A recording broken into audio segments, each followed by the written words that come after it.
আসসালামু আলাইকুম প্রিয় দর্শক সকলকে স্বাগত জানাই শরণার্থী আপডেটের আজকের নতুন ভিডিওতে। নভেম্বর মাসের 13 তারিখ এই ভিডিওটি দেখছেন আপনি ইউটিউব, ফেসবুক দুই প্ল্যাটফর্ম থেকে। আমরা প্রতিদিনই আপনাদেরকে গুরুত্বপূর্ণ এই তথ্যগুলো দিয়ে যাচ্ছি। তুরস্ক হয়ে যেটি বলাকান রোড ব্যবহার করে ইউরোপে যাওয়া, লিবিয়া, তিউনিসিয়া, আফ্রিকার বিভিন্ন অঞ্চল ব্যবহার করে ইতালি এবং স্পেনে যাওয়ার সর্বশেষ তথ্যগুলো আপনি প্রতিদিনের আপডেট তথ্য প্রতিদিন জানতে পারেন যদি আমাদের চ্যানেলটি সাবস্ক্রাইব করে পাশে থাকা বেল আইকন ক্লিক করে অল করে রাখেন এবং ফেসবুক পেজটি লাইক ফলো করে রাখেন। আপনি ভিডিওটি শেয়ার করতে পারেন যাতে করে অন্যরাও এই গুরুত্বপূর্ণ তথ্য ইনফরমেশনগুলো জানতে পারে এবং সঠিক ইনফরমেশন পেয়ে লাভবান হতে পারে। কারণ অভিবাসীদের গেম বা নানাভাবে তাদেরকে ইউরোপে পাচার, এই তথ্য ইনফরমেশনগুলো আপনজনের কাছে ঠিক ভালোভাবে পৌঁছায় না। অনেকেই এই তথ্য ইনফরমেশনগুলো খুঁজতে গিয়ে জানতে গিয়ে অনেক ধরনের বাধার মুখোমুখি হন। নিঃসন্দেহে আপনার একটি শেয়ার বা আপনার কাছে কোনো তথ্য যদি থাকে সেটিও আপনি কমেন্টস করে জানালে একজন ব্যক্তি সঠিক ইনফরমেশন জানবে যিনি তার আপনজনকে পাঠিয়েছেন নিজে ভালো থাকবেন, পরিবারকে ভালো রাখবেন এই স্বপ্ন আর উদ্দেশ্য নিয়ে ইউরোপের পথে। প্যারিসের রাস্তায় সম্পূর্ণ বিনামূল্যে খাওয়ার বিতরণ করছে একটি এনজিও সংস্থা। সামাজিক যোগাযোগ মাধ্যমে একটি ভাইরাল স্থিরচিত্র যেটি প্রকাশিত হয়েছিল, যেখানে দেখা যায় যে স্থানীয়ভাবে সম্পূর্ণ বিনামূল্যে এই খাওয়ার বিতরণ করছে কিছু সংস্থার লোকজন। সেটির একটি অ্যাড্রেসও দেওয়া রয়েছে। আমরা এটি আপনাদের কাছে শর্টকাটে প্রচার করলাম। এটি নিয়ে পৃথক পৃথক তথ্য রয়েছে। অবশ্য যারা ফ্রান্সে অবস্থান করছে তাদের জন্য এটি ভীষণ গুরুত্বপূর্ণ বিষয় হতো। আমরা পরবর্তী একটি ভিডিওতে সম্পূর্ণটা প্রচার করব যারা ফ্রান্সে অবস্থান করছে বাংলাদেশিরা, কারণ অনেকেই নানাভাবে বিপদে রয়েছে। এদিকে শনিবারের পর থেকে 9টি ছোট নৌকায় করে রেকর্ড সংখ্যক অভিবাসী যুক্তরাজ্য প্রবেশ করেছে, যার পরিসংখ্যান 572 জন ছিল। সাম্প্রতিক সময় একটি ব্যাপার আপনারা লক্ষ্য করেছেন, ইউরোপের বিভিন্ন দেশে অভিবাসীরা প্রবেশ করার পর তারা চলে আসছে ফ্রান্সে প্রবেশ করতে পারার পর তারা আবার পরবর্তী গেম পরিচালনা বা উদ্দেশ্য যুক্তরাজ্য প্রবেশ। সর্বশেষ তথ্য মতে 32,691 জন অভিবাসী চলতি বছর যুক্তরাজ্য প্রবেশ করেছে ফ্রান্সের উপকূল ব্যবহার করে। আপনারা জানেন যে সাবেক প্রধানমন্ত্রী ঋষি সুনাক রুয়ান্ডাতে শরণার্থী পাঠানোর যে চুক্তি করেছিল সে কারণে শরণার্থী ফ্রান্সে যাওয়া কিছুটা কমে আসে। কিন্তু বর্তমান যে প্রধানমন্ত্রী সে ক্ষমতা আসার পর তার আগের সরকারের যে সিদ্ধান্তটি ছিল সম্পূর্ণভাবে বাতিল করে দেয়। এরপর আবার অভিবাসী যুক্তরাজ্য প্রবেশ করা শুরু করে দিয়েছে। বিশেষ করে ইউরোপের বিভিন্ন দেশে যারা নানাভাবে সুযোগ সুবিধা পায় না তারাই এই সিদ্ধান্তগুলো নিয়ে থাকে। আপনারা এর মধ্যে অবগত রয়েছেন যে ইউরোপীয় ইউনিয়নের আদালত, ইতালির আদালত এর বেশ কিছু সিদ্ধান্তের পরেও বর্তমান প্রধানমন্ত্রী জর্জিয়া মেলোনি অভিবাসী আলবেনিয়াতে পাঠানো অব্যাহত রেখেছে। প্রথম দলটিকে পাঠানোর পর দ্বিতীয় দলটিকেও পাঠিয়েছে। এটি নিয়ে গতকালও আমরা বেশ কিছু তথ্য দিয়েছিলাম। সর্বশেষ একটি তথ্যে একটি গুরুত্বপূর্ণ বিষয় উঠে এসেছে যেখানে মিসিং ছিল।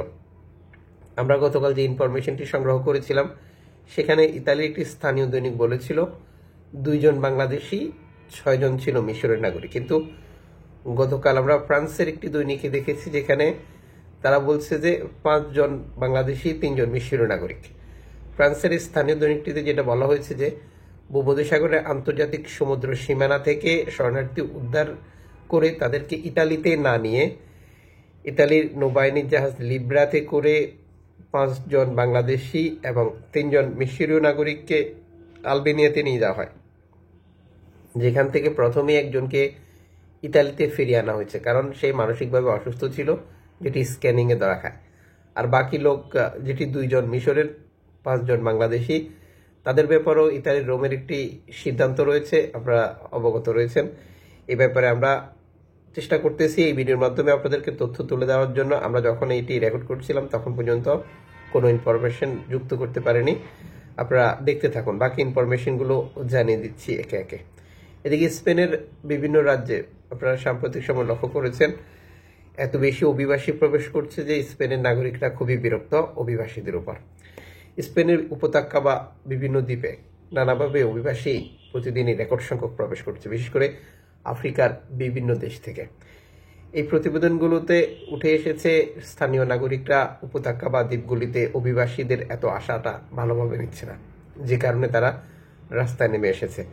এদিকে স্পেনের বিভিন্ন স্থানে অভিবাসীদেরও মানববন্ধন বা প্ল্যাকার্ড নিয়ে বিভিন্ন স্থানে দাঁড়ানোর কিছু তথ্য প্রকাশিত হয়েছে, যেখানে তারা বর্ণবাদের শিকার বা নানাভাবে সুযোগ সুবিধা বঞ্চিত হচ্ছে বলে তাদের অবস্থান পরিষ্কার করেছে। এদিকে ভূমধ্যসাগর থেকে উদ্ধারের পর 8 বাংলাদেশি এবং মিশরীয় নাগরিক যাদেরকে আলবেনিয়ার নির্মাণ করা আশ্রয়কেন্দ্রে পাঠায় ইতালি। সরকার চাইলে এই সকল আশ্রয়প্রার্থীদের আলবেনিয়া নির্মিত আশ্রয় কেন্দ্রে রাখা নিয়ে ইতালি একটি আদালত যেটি বিপক্ষ মতামত দিয়েছে। এটি নিয়ে ইউরোপীয় বিচার আদালতের প্রতি অনুরোধ জানিয়েছে ইতালির এই আদালতটি। এই ইনফরমেশনটি জানার দরকার আমাদের বহু বাংলাদেশির, কারণ হচ্ছে বর্তমান সময়ে আমাদের অনেকেই লিবিয়া বা তিউনিসিয়া থেকে আর গেম দিয়ে ইতালিতে যেতে যাচ্ছে না। কারণ হচ্ছে যে সকলের মধ্যে একটি ভয় কাজ করছে যে ইতালিতে গেলে আলবেনিয়াতে পাঠিয়ে দেবে। যদি আপনারা অবগত রয়েছেন যে এখন পর্যন্ত যেখানে প্রতি মাসে 3,500 অভিবাসীকে পাঠানোর চুক্তি করেছে ইতালি, প্রথমটি ব্যর্থ হওয়ার পর দ্বিতীয়টিও ব্যর্থ হয়ে গেল।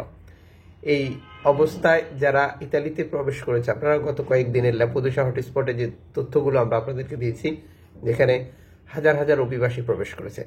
চলতি বছরে অবৈধভাবে ইতালি প্রবেশের ক্ষেত্রে বাংলাদেশের অবস্থান 1 নম্বর, যে জন্য ইতালি সরকার বর্তমান সময় মূলত অবৈধভাবে ইতালিতে প্রবেশ করা বাংলাদেশিদেরকে টার্গেট করে আটক করছে। এদিকে ইতালিতে বিদেশি নার্সের সংখ্যা প্রতিনিয়ত বৃদ্ধি পাচ্ছে। ইতালির স্বাস্থ্য মন্ত্রণালয়ের তথ্য অনুযায়ী চলতি বছরে যেটি 50,000-এ উন্নত হতে পারে বলে তাদের একটি মতামত, যে 50,000 হলেও তারপরেও অনেক ক্ষেত্রেই নার্সদের ঘাটতি থেকে যাবে। আমরা জানি না যে এই নার্স আসার ক্ষেত্রে বাংলাদেশিদের অবস্থান কতটা আছে। বিশেষ করে বাংলাদেশি নার্স হলে আমাদের বহু প্রবাসী ভাই বোন স্বাস্থ্যগতভাবে বা অনেক ক্ষেত্রে সহযোগিতা পেতে পারত। যদিও স্বাস্থ্য খাত নিয়ে খুব একটা অভিযোগ নেই, তারপরও একই ভাষাভাষী হলে সুযোগ সুবিধা কিছুটা ভালো নেওয়া যায়, বা অনেক রোগী যারা অসুস্থ তারাও মানসিকভাবে স্বস্তি পায়। বিশেষ করে নিজের ভাষায় যদি সমস্যা প্রকাশ করতে পারে, আর সেখানে ডাক্তার নার্স যদি একই ভাষাভাষী হয় তাহলে তো কোনো কথাই নেই। এদিকে 9 ডিসেম্বর থেকে সীমান্তে তল্লাশি বসাচ্ছে নেদারল্যান্ডস। নেদারল্যান্ডসে মূলত বলাকান রোড ব্যবহার করে আসা অভিবাসীদেরকে পশ্চিম ইউরোপের দিকে যেতে দিতে বাধা দিতে চান। তারা মনে করে যে তাদের চেকিং বৃদ্ধি করলে বা অব্যাহত রাখলে এই অঞ্চলটি ব্যবহার করে বলাকান রোডের অভিবাসীরা কম আসবে, আর এতে করে ইউরোপে শরণার্থী প্রবেশের সংখ্যা অনেকটাই কমে যাবে। বর্তমান পরিস্থিতি নিয়ে আপনার মতামত কমেন্টস করুন। তবে একটা ব্যাপার ক্লিয়ার, তুরস্ক থেকে গ্রিস, লিবিয়া, তিউনিসিয়া প্রায় প্রতিটি অঞ্চল থেকে ইউরোপ যাওয়া আরও কঠোর হয়েছে, আরও কঠিন হয়েছে। প্রায় প্রতিটি দেশের সাথে ইউরোপ ইউনিয়ন আর্থিকভাবে চুক্তি করছে মূলত অভিবাসীদের ইউরোপে যাওয়ার পথে বাধা দেওয়ার জন্য। যদিও চলতি বছরে যে লক্ষ লক্ষ অভিবাসী ইউরোপে প্রবেশ করার কথা ছিল সেটা একেবারে ব্যর্থ হয়ে গেছে। ব্যর্থ হওয়ার কারণটা এমন ছিল, মধ্যপ্রাচ্য সংকট শুরু হয়ে গেছে, আপনারা অবগত রয়েছেন। সেটি শেষের পথে মধ্যপ্রাচ্য সংকটে ইউরোপীয় ইউনিয়নের নীতি নির্ধারকরা মনে করেছিল লক্ষ লক্ষ আরব জাতীয়তার অভিবাসী ইউরোপে প্রবেশ করবে, কিন্তু তার আগেই তারা বিভিন্ন দেশের সাথে চুক্তি করে বর্ডার শক্ত করে অভিবাসীদের আসা অনেকটাই বন্ধ করে দিয়েছে। এক্ষেত্রে তারা সরাসরি একটি দেশকে সাপোর্ট করলেও তার বিপরীতে তাদের যে অভিবাসী আসার একটি দখল পাওয়াতে হতো, সেখানে কিন্তু তারা অনেকটাই সফল হয়েছে। তার মানে মধ্যপ্রাচ্য সংকটের চরম বাস্তবতা এভাবেই তারা মোকাবেলা করে ফেলেছে। এ ব্যাপারে আপনার কোনো মতামত থাকলে তাও কমেন্টস করে জানাতে পারেন।